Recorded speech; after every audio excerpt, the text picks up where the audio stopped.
Oh, ayan.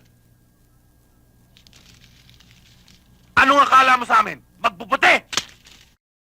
Pare, sandali. Tindahan lang to. Hindi to grocery. Ano pa kikitain ko?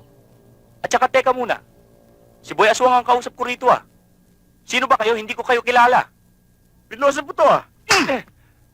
Pambihira naman kayo eh. Nangangatwiran lang ang tao ah. Uli-uli, huwag mong pagmamalaki sa amin si Boy Aswang ha. Sino ba yun? Pagbilan nga ho ng sigarilyo. Sarado na tindahan. Wala lang pinabenta dito. Baka naman ho pwedeng bumili kahit isang kaha lang. Hindi mo ba nakita? Sarado na tindahan! Pare, isang kahang sigarilyo lang naman pagbigyan na natin. Hindi naman sarado tong tindahan ah. Basta't sarado na itong tindahan na to.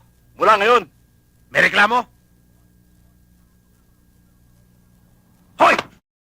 Pag kinakausap kita, huwag mo akong tatalikuran ha! Ha?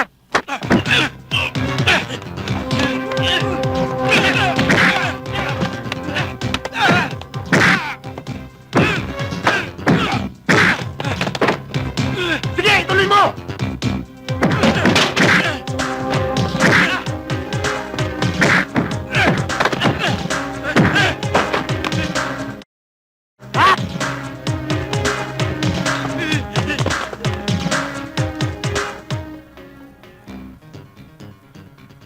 Ayos ka ba? Ayos lang. Sumosobra na yata talaga yung katapangan mo, Magno eh. Pinagtanggol lang naman niya ako, Lolo Hugo. Tama ang sinabi niya. Hindi dapat sisihin ang may katwiran. Nag-aalala lang naman ako tungkol sa mga kabataan katulad nito eh. Hindi na tumatanda. Namamatay na ng bata. Ngayon, may baril ka na. Bukas makalawa, makakamatay ka na. Noong binigyan ka ng apelidong Rehas, pag nakulong ka uli, tatakbo na ang Rehas, hindi na apelido? Tama rin ang sinabi ng matanda. Kaya dapat mag-ingat. Hindi kailangan daanin sa tapang ang usapan. Hoy, tumigil ka riyan, ha? Hindi ka kasama sa usapang ito. Tumigil ka na. Baka Mabuti nga at hindi kayo pinahuli sa gwardya. Nakakaya yung mga itsura niyo, mukha kayo magnanakaw. Ulitin mo nga yung sinabi mo. Ang sabi ko, mabuti at hindi kayo pinahuli sa gwardya sa itsura niyong yan. Maupo ka nga! Maupo ka nga, senyorita! Tanggalin mo nga yung paa mo. Bakit? Ha? Nakikita ba sa itsura ng isang tao ang damdamin nito? Ha? Tsaka isa pa, ang hirap kasi sa atin. Kung sino pa yung mga mayayaman, ha? Kung sino pa yung mga nasa kapangyarihan, ha? Kung sino pa yung nasa pwesto, sila pa yung mga switek. Sila pa yung mga mapangape sa mga katulad namin maglulupa.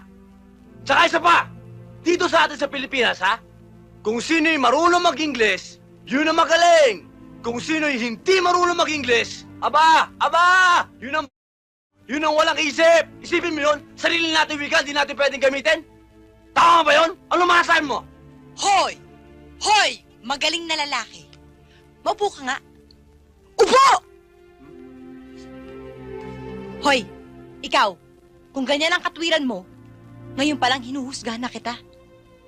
Hindi ka aasenso. Habang buhay ka magiging hampas lupa. Hoy! Mas gugustuhin ko na maging hampas lupa ako buong buhay ko kaysa lokohin ko yung sarili kong mayaman ako! Tara! Teka, Tabi ka dyan! Alam mo, akala namin ikaw mabait na tao eh.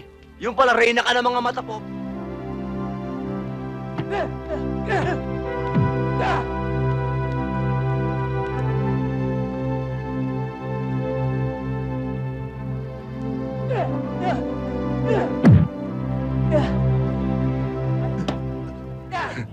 Sorry po.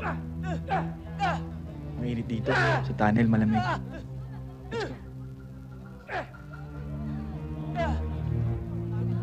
Hey, you!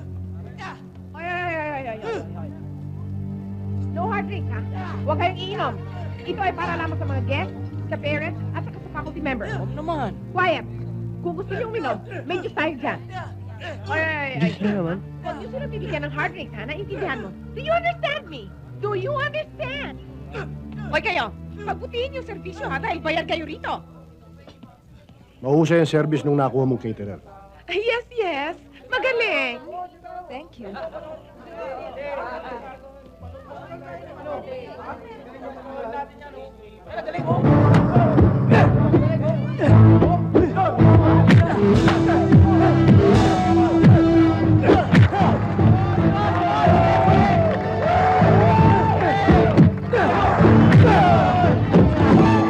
Hi! Eto, nag-enjoy din naman kami, maski na papano. O ano, Tonyo? O ano, Manuel?